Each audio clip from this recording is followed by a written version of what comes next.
Bismillah. Quand la gouvernante, Madame McLaren, vit les hommes de troupe suivre le comte dans la maison, elle eut la deuxième surprise de sa journée.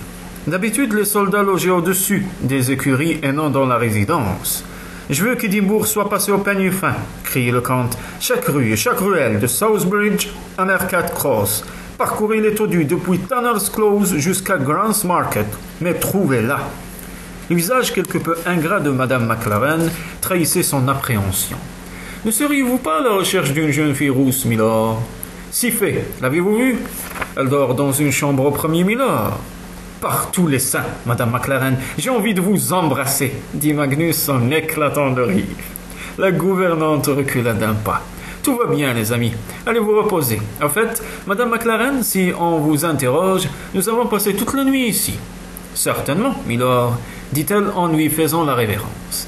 3 quarts d'heure plus tard, Magnus, resplendissant dans un habit de brocart bleu bordé de martre, réveilla Tabrizier en sursaut. « Oh la petite coquine, tu as l'instinct d'un pigeon voyageur qui rentre à la maison. » Tabrizier se couvrit pudiquement avec la courte pointe. « Comme tu es jolie, l'image de ta mère.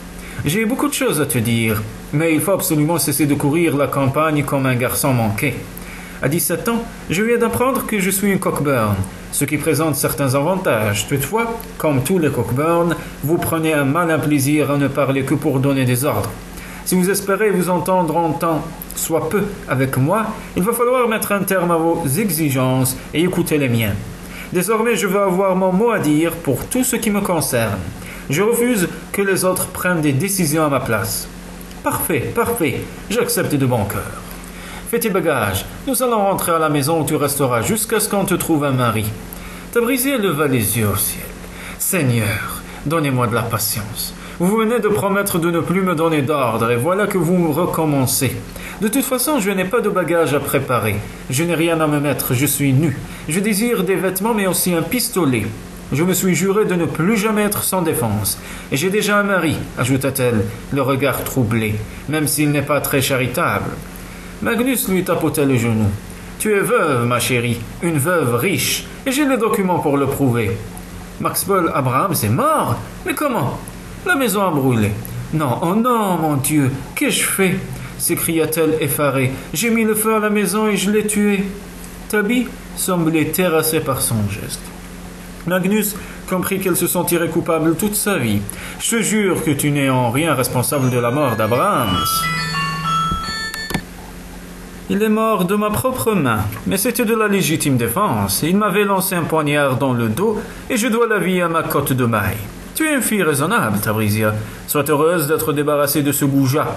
Quelle chance que tu aies été en visite chez ton père quand l'incendie s'est déclaré. » Elle se raisonna. Quelques heures plus tôt, elle avait vivement souhaité la mort d'Abrahams et elle l'aurait tué elle-même si elle en avait eu l'occasion. C'est une bonne chose, et je vous en suis redevable. Mais à peine suis-je débarrassé d'un mari que vous voulez m'en trouver un autre. C'est insupportable. Écoute-moi bien, fillette. Je vais te reconnaître, ainsi tu hériteras de la part qui te revient. Cela, ajouté à la fortune d'Abrahams, fera de toi une jeune femme riche et tu pourras choisir ton mari parmi les plus grands aristocrates du pays. Vous allez me léguer ce qui devait revenir à Royce Cockburn ? Oui, mais l'aventurier gardera le titre et le château de ton talent. Dis-moi la vérité. Qu'y a-t-il entre Royce et toi ? Nous devons protéger ta réputation. Il n'y a rien entre nous, excepté la traîtrise et la haine. Calme-toi. Je dois être certain que tu n'as pas de liaison avec un homme marié. Les femmes sont toujours attirées par les hommes dangereux. » Tabrizier et son père discutèrent pendant 2 heures. Pour finir, ils parvinrent à un compromis. Aucune décision ne serait prise sans l'accord de la jeune fille, qui resterait à Édimbourg le temps de choisir une nouvelle garde-robe et de remplir les papiers légaux. À contre-cœur, Magnus lui donna 2 pistolets et lui en apprit le maniement. Il accepta de retourner à Cockburn's Path pour en ramener Madame Hall et Tabrizier fut enchanté de le voir revenir avec Alexandria. Magnus ayant décidé qu'il serait plus convenable que sa fille eût une amie pour lui tenir compagnie. Durant les jours qui suivirent, Tabrizier fut prise dans un tourbillon grisant. La couturière la plus courue d'Édimbourg vint lui proposer ses dernières créations. On lui aménagea une chambre et un boudoir luxueux, accompagné d'Alexandria. Elle mit à sac les magasins d'Édimbourg, achetant une profusion de bijoux, de chapeaux et de fourrures.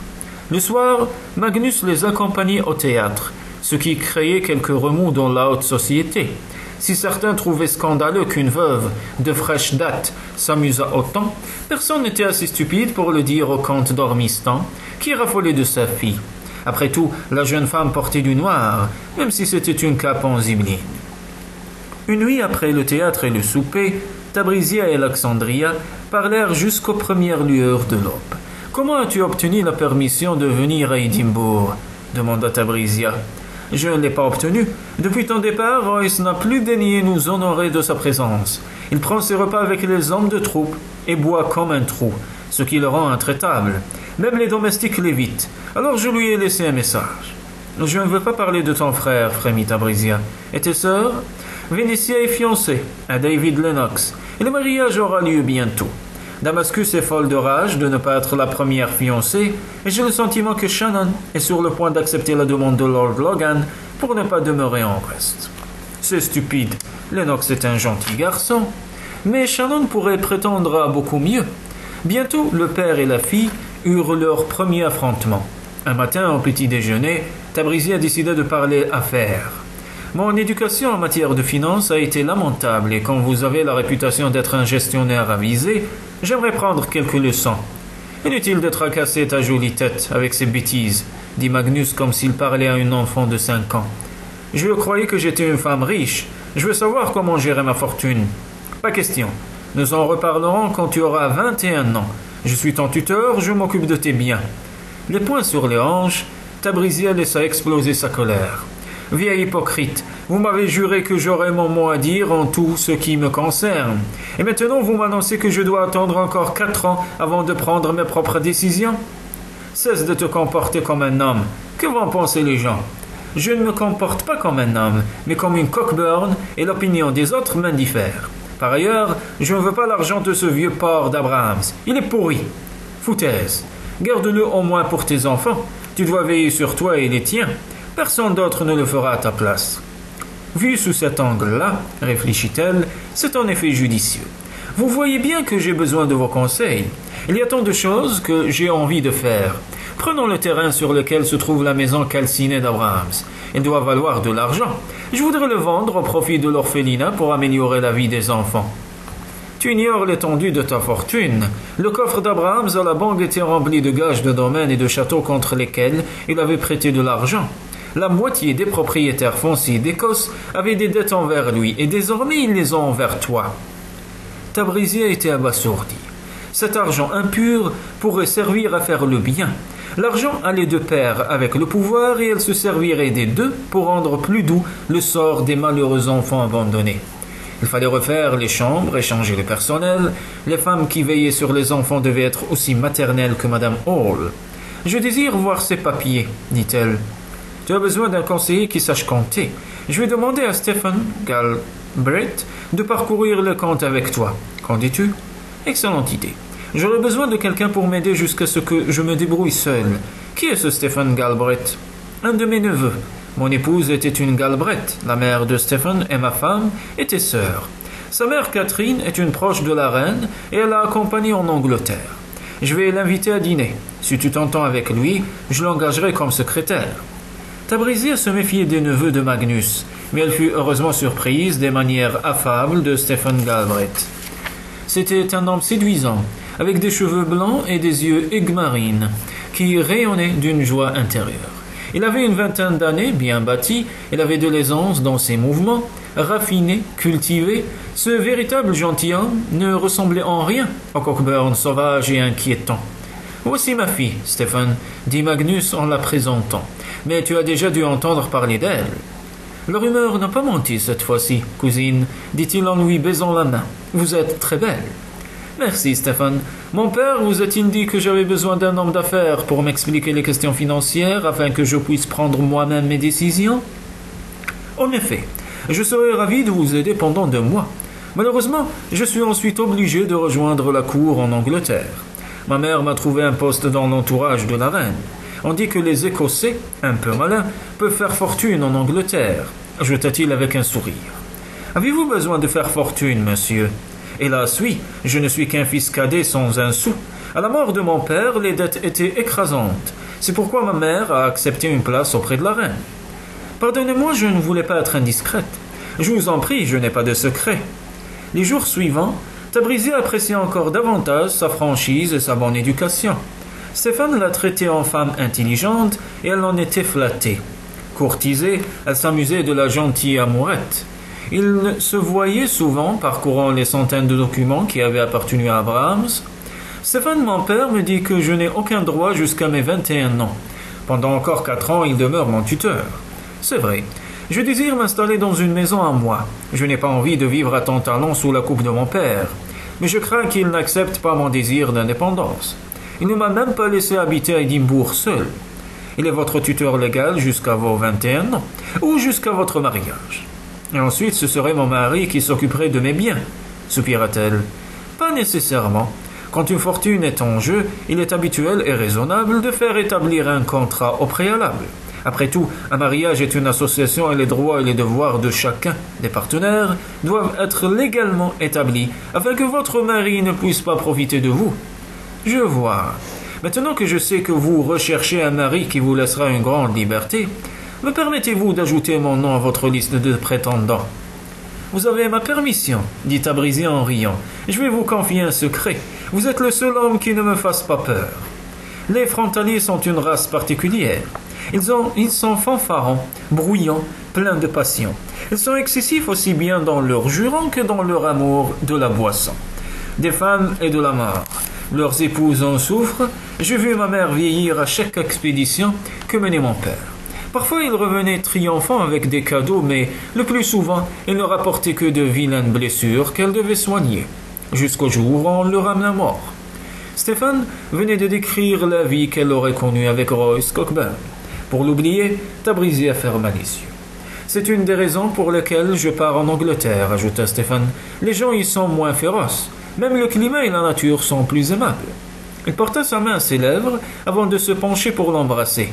Surprise et ravie de ne pas craindre son baiser, Tabi découvrit que Stéphane avait une bouche très agréable. Alexandria ne pouvait pas rester plus longtemps loin de chez elle. Les préparatifs du mariage de Vénétia devaient avoir commencé et elle ne voulait pas les manquer, bien qu'elle regrettât l'absence de Tabriziya. « Je vais lui acheter un superbe cadeau, dit Tabriziya, tu l'emporteras demain. » Elle choisit un service en porcelaine de 24 couverts, décoré de pans et cerclé d'or. Alors qu'elles rentraient en fin d'après-midi, elles aperçurent un jeune homme qui essayait désespérément de maîtriser son cheval. L'animal, rendu fou de terreur, se cabrait menaçant de frapper son maître de ses sabots. Alexandria se rapprocha. Soudain, le cheval s'écroula et elle comprit qu'il s'étouffait. La bride s'était rompue et le mort avait glissé dans sa gorge. Sans hésiter, Alexandria ouvrit la bouche du cheval, glissa la main dans sa gorge et en retira le mort cassé. Un miracle, quand le cheval put à nouveau respirer. Il se mit debout lentement et resta immobile, tout tremblant. « Grand Dieu, c'est la chose la plus courageuse que j'ai vu faire de ma vie !» s'écria le jeune homme, abasourdi. « Vous lui avez sauvé la vie. Comment pourrais-je jamais vous remercier ?» Alexandria contempla le mince jeune homme, aux cheveux noirs, bouclés, et au regard gris intense. Sa beauté lui coupa le souffle. « Emmenez votre cheval derrière la maison, » proposa Tabriziya. « Le palefrenier va lui donner à boire. »« Merci, madame, » dit-il en s'inclinant. « Seriez-vous madame Abrahams par hasard ?»« Oui, j'aimerais vous parler quelques instants en privé, madame, » dit-il en rougissant. « Occupez-vous de votre cheval, puis venez prendre le thé avec nous. » Les jeunes femmes rentrèrent dans la maison. Tabriziya, n'est-ce pas l'homme le plus séduisant de la terre? Il est évident que tu le penses. Choisis une de tes plus jolies robes pendant que je commande le thé. Quand le jeune homme frappa à la porte, Tabriziya l'emmena dans la pièce où elle étudiait les papiers avec Stéphane. « Je suis désolé de vous importuner, madame, surtout dans ces tristes circonstances, mais c'est à cause de la mort de votre mari que je dois vous parler. » Il semblait si malheureux que Tabriziya voulut le mettre à l'aise. « Vous ne me dérangez en rien. Je vous assure. Comment puis-je vous aider ? J'avais besoin d'argent et j'ai bêtement donné les titres d'une de nos propriétés à M. Abrahams. Mon père n'est pas au courant. Quand j'ai appris le décès de M. Abrahams, j'ai compris qu'on pourrait demander le remboursement de la dette et que mon père la prendrait. » Il reprit son souffle avant de poursuivre. « Je désire conclure un arrangement avec vous, madame. Je vais régler ma dette aussi vite que possible à condition que mon père ne soit pas mis au courant. J'ai les papiers de M. Abraham sous les yeux. Comment vous appelez-vous? Adam Gordon, madame. Votre père est-il Lord John Gordon? Oui, madame. Le connaissez-vous? S'inquiéta-t-il. Seulement de réputation, dit Tabrisia en cherchant le document. Ah, le voici. Haddon House, à Dufftown, 500 livres. Il y avait 2 autres documents avec des signatures Gordon et 2 autres signés par Huntley. Tabrisia avait l'intention de les regarder attentivement dès qu'elle serait seule. Oui, c'est cela. Elle lui rendit les traites et déchira la reconnaissance de dette qu'il avait signée. Madame, je ne veux pas vous laisser faire ça. C'est fait, mais cela restera entre nous. Pourquoi êtes-vous si généreuse avec moi? Je ne veux pas que ces papiers tombent dans de mauvaises mains. Votre père est Lord John Gordon. Mais saviez-vous que le mien est le comte d'Ormiston? En entendant le nom de l'ennemi juré de sa famille, Adam Gordon blêmit. Ce papier aurait pu être utilisé contre lui pour obtenir le domaine de Dufftown. Son sentiment de gratitude le rendait muet. Venez prendre le thé avec nous, Adam. Ne laissons pas la querelle de nos pères nous empêcher d'être amis. Je vous remercie de tout cœur, madame. Dans la salle à manger, Alexandria attendait impatiemment de revoir son prince charmant. Elle lui prit tendrement la main. Je vous remercie encore d'avoir sauvé mon cheval, mademoiselle. Je n'ai jamais rencontré de femme aussi courageuse. Vous avez mes remerciements ainsi que mon admiration. Les compliments enchantèrent la jeune fille. Adam Gordon, permettez-moi de vous présenter ma cousine, Alexandria Cockburn, dit Tabrisia, non sans amusement. Les jeunes gens pâlirent visiblement. Je crois que nous avons besoin de quelque chose de plus fort que du thé, s'écria Tabrisia. La journée a été très mouvementée. Plus tard dans la soirée, pendant qu'Alexandria emballait ses affaires, cherchant à trouver de la place pour toutes ses nouvelles robes, Tabrisia étudiait le papier d'Abrahams. John Gordon avait emprunté 9000 livres en hypothéquant Macduff Castle. Son frère, Will Gordon, en avait reçu 5000 en échange d'une propriété à Aberdeen, et leur père, le comte de Huntley, avait hypothéqué le château de Huntley et ses terres pour 10 000 livres afin d'équiper dignement son épouse qui accompagnait la reine en Angleterre. Grâce à ces documents, Tabrisia était riche et puissante. Elle n'avait rien contre le jeune Adam, mais elle était une Cockburn et ses domaines appartenaient à leurs ennemis de toujours, les Gordon. Elle décida de ne pas en parler à Magnus et de les enfermer dans le coffre de la banque. Dès que Stephen Galbraith reviendrait, elle lui demanderait d'établir des copies de ses actes. Elle avait un coffret qui se fermait à clé, où elle pourrait ranger les copies à l'abri des yeux indiscrets, tout en les gardant à portée de main, en cas de besoin. Le pouvoir comptait plus que l'argent. Depuis qu'elle s'en était aperçue, Tabby avait perdu la liberté de l'innocence. Soupirant sur ses illusions perdues, elle admit à regret que la force valait mieux que la faiblesse. Magnus rentrait à Tantallon pour quelques jours et emmenait Alexandria avec lui. Elle essayait en vain de convaincre sa fille de les accompagner. J'ai des essayages avec ma couturière jusqu'à 2 heures, puis je dois voir Stephen. Je promets de venir très bientôt, mais laissez-moi encore profiter d'Édimbourg. Avec Madame Hall et une maison remplie de domestiques, je ne suis pas seul. Magnus accepta à regret. Royce Cockburn venait de quitter le cabinet de MacCab, où il avait fait mettre le manoir de Midlothian, qui appartenait à David Lennox au nom de Venetia. Avant la longue chevauchée jusqu'à Cockburn's Path, il s'arrêta à la taverne Ainsley et y trouva son meilleur ami, le Seigneur Noir. « Quelle chance, James! Je ne t'ai pas vu depuis plus d'1 an! » s'exclama Royce. « Étais-tu dans les Highlands tout ce temps? »« Oui, » répliqua James Douglas. Ses yeux de jet et ses dents blanches brillaient dans son visage barbu. « J'étais parti voir le domaine que j'ai hérité de ma femme. En arrivant à Inverness, j'ai découvert qu'un salaud de Highlander du nom de Cawdor m'avait volé la moitié de mes terres. J'ai fait venir 50 de mes hommes de troupe dans mon château de Douglas pour lui donner une bonne leçon. Et j'ai dû en laisser la moitié sur place pour que cela ne se reproduise pas.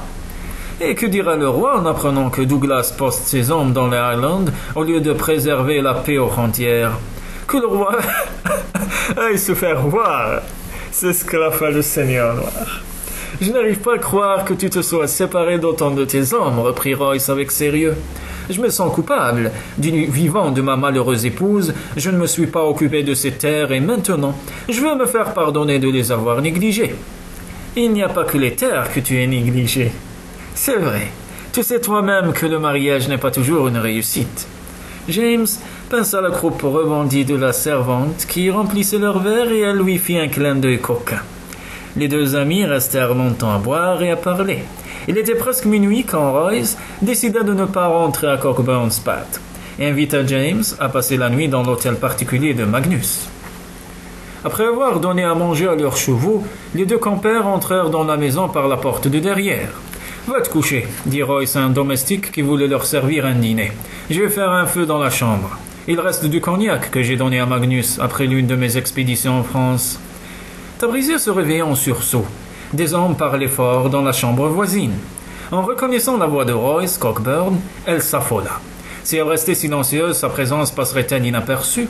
« Quand j'étais dans les Highlands, j'ai eu vent d'une rumeur inquiétante, » dit un inconnu alors que les verres s'entrechoquaient.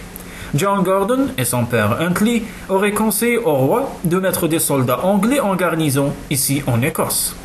Seigneur, je n'ose pas le croire, même venant de Huntley. L'Écosse serait un pays occupé. Je crains que ce ne soit vrai. À mon avis, il faut lui donner une bonne raclée en s'attaquant au château de Huntley lui-même. Il faudrait aussi dissuader le roi. Des soldats anglais en Écosse ne serviraient pas à maintenir la paix. Les clans s'agiteraient jusqu'à ce que la guerre soit inévitable. Tabrizier frémit. Les hommes parlaient toujours de guerre, de rapines et de massacres.